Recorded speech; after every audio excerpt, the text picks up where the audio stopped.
Thanks for clicking on attheraces.com, and we now look forward to some of the featured novice events at the festival, starting off with the Supreme Novices. We're joined here in the studio by the pro punter Andy Gibson to cast his eye over some of the leading contenders for the festival opener, the Supreme Novices, sponsored by William Hill. And here are some of the key contenders. And Donald McCain with Cinders and Ashes, Philip Hobbs with Colour Squadron, Darlan for Nicky Henderson, who also has Tet Lamy in there.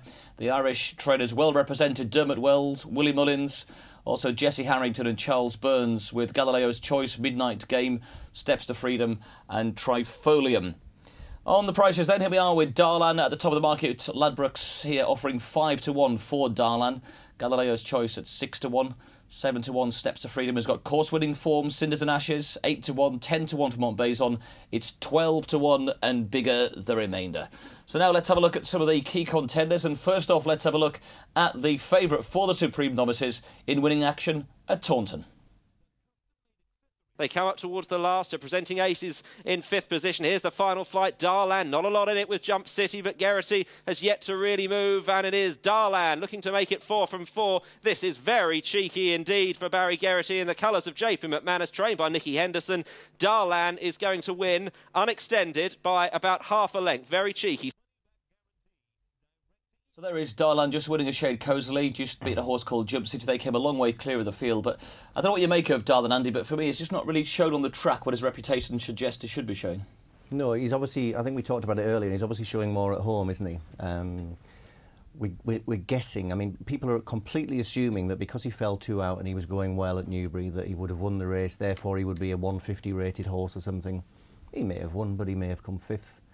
On his 3 previous wins, none of those would put him within 10 or 15 pounds, would they, of what would be required to win this race? No, it's hard to say what he'd have done that day at Newbury. I think as well, if you go back to that Cheltenham run, his second time over hurdles, he was well backed, but that explosive burst you were hoping to see up the hill just wasn't there. No, and that would, you know, it's a massive concern for any horse going back to Cheltenham, but for a horse trading at 5-1 from a betting point of view, you can't afford to be getting involved with a horse with that profile. And just to pick up on a point you made there, how important is it coming to these championship races when you've got a horse who'd fallen last time out as opposed to a confidence-boosting win?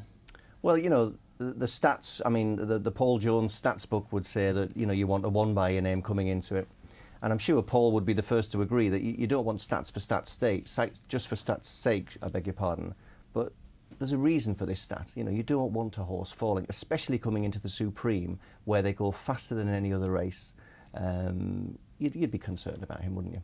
Well, one horse who certainly didn't fall last time out, he was a winner, was Galileo's Choice, who's trained by Dermot Weld.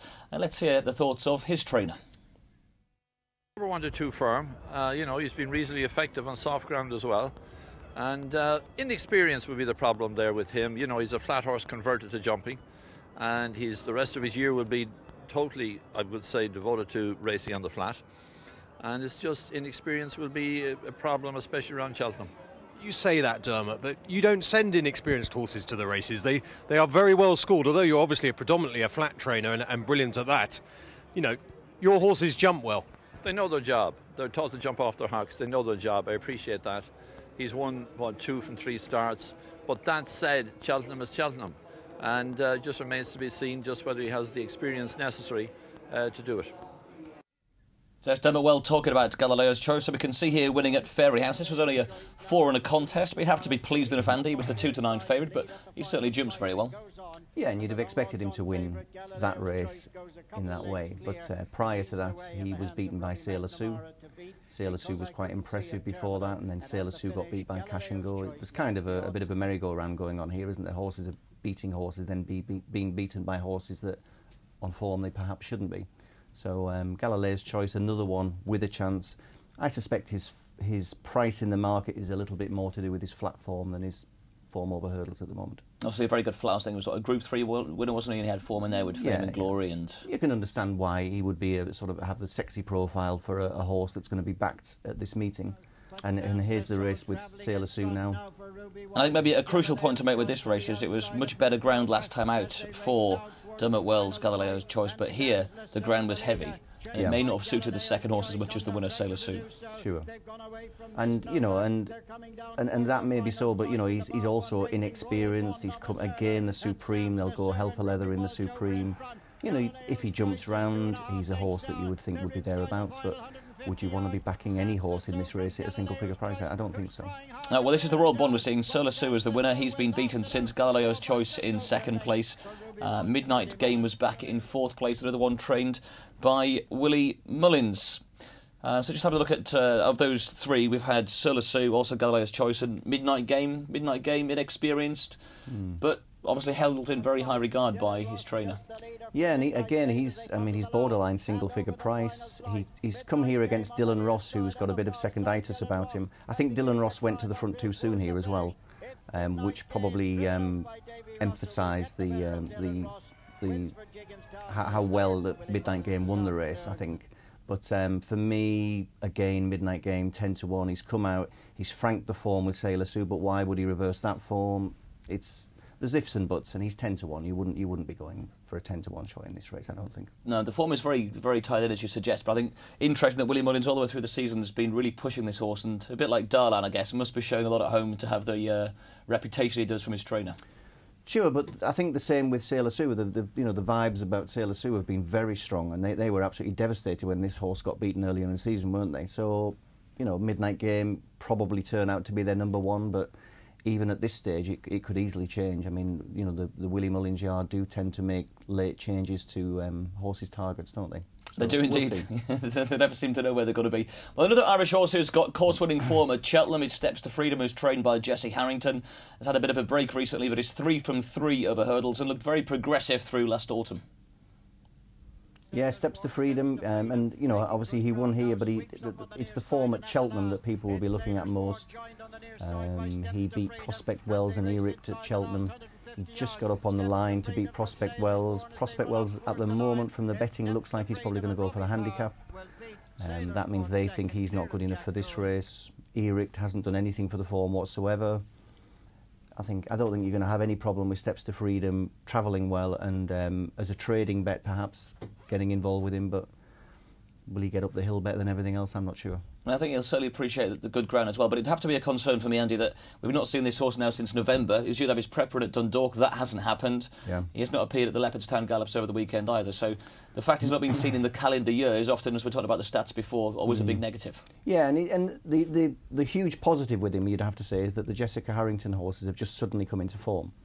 But the fact that he hasn't been seen since November is a massive concern, isn't it? For a horse trading at single figures. It is, yeah, for a horse you've not seen for 5 months. Well, one of the English contenders who's got an outstanding chance here, MONTBAZON for the Alan King stable. He's been in winning form. We can see him here at Plumpton back at the end of January when he just had a bit of a school round and won at long odds on. But he's certainly looked to progress, Andy, with each one of his runs this season.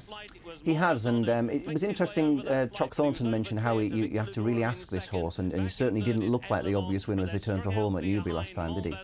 But he's got 2 pieces of form at Newbury that would say that he's broadly of similar ability level to Colour Squadron, and I think that form's probably good enough to see them both probably finish in the first few. Yeah, it puts them, I think, in with more of a place chance than a win chance. But touch on Colour Squadron, I mean, he was an impressive enough winner over MONTBAZON early in the season, and a little bit unlucky, you could almost argue, in Grade 1 company at Sandown. And last time out, again, he's got the dreaded F by his name. But if he stands up, I don't think there'll be a lot between MONTBAZON and Colour Squadron. The probability is when 2 horses finish, are of similar abilities, that neither of them are going to be superstars. The probability is they're both very good. They both may well finish in the first 4 or 5. They might do a little bit better, but I wouldn't particularly want to bet on it.